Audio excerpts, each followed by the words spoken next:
Thanks, Chair. Thanks for having this important hearing, and also thank you for acknowledging the loss of our colleague, Mayor and Representative Turner. We're going to miss him and his spirit. On this topic, I actually don't disagree much with what my colleague from Tennessee just mentioned.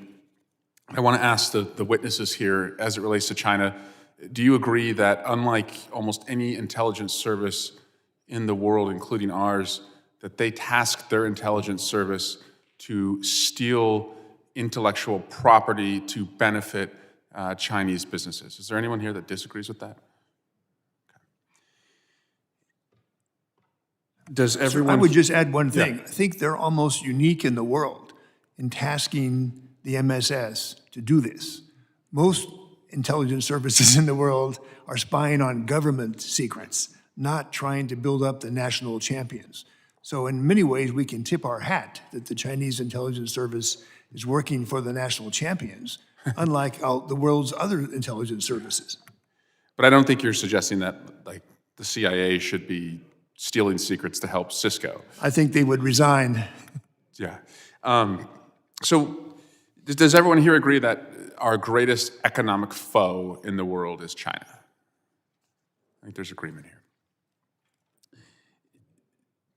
Just by a show of hands, who here would support defending Taiwan militarily if China militarily invaded Taiwan?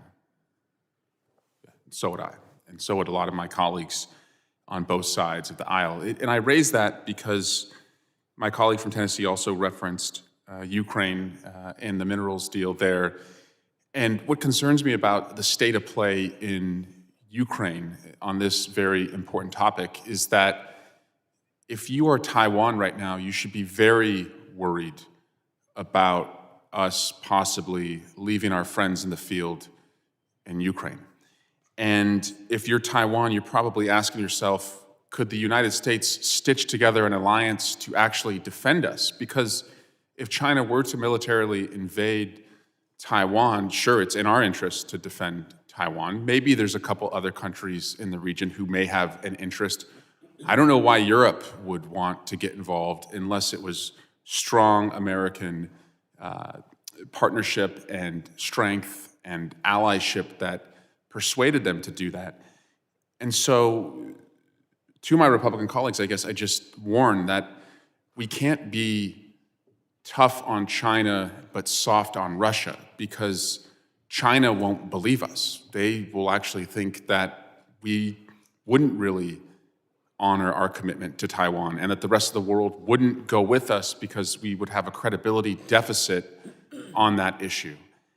As it relates to Ukraine, I also just want to note that the return on investment is probably the greatest military return on investment the United States has ever spent. And I don't want to discount how much money we have spent. It's a lot. But most of the money has gone to factories in Texas and Ohio to create American jobs, benefiting American companies.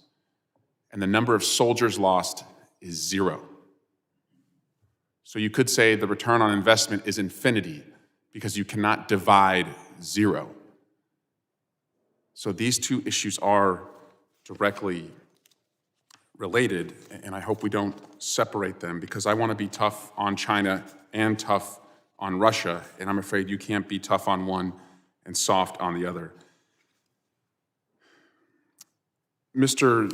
Doshi, what is the state of play right now as it relates to Chinese, whether it's state-sponsored or individuals that they harbor in their country, as far as cyber attacks that are not just stealing intellectual theft, but also ransomware or phishing or denial of service attacks on U.S. companies? Well, thank you, Congressman. In the last decade, China's become the world's most capable cyber actor. I think you could argue before that it was Russia. Now it's definitely China.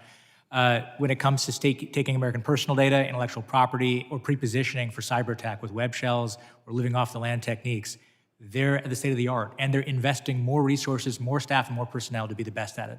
And really quickly, Russia obviously has a lot of independent cyber actors who are just financially benefiting themselves. What, inside China, would you have the temerity as an independent actor not associated with the government to attack the U.S.? I don't hear much about like that environment? Very quickly, China has a number of independent cyber actors, but they usually are contracted by the government. They don't usually go rogue on their own. Thank you. Yield back, Mr. Chair. Thank you.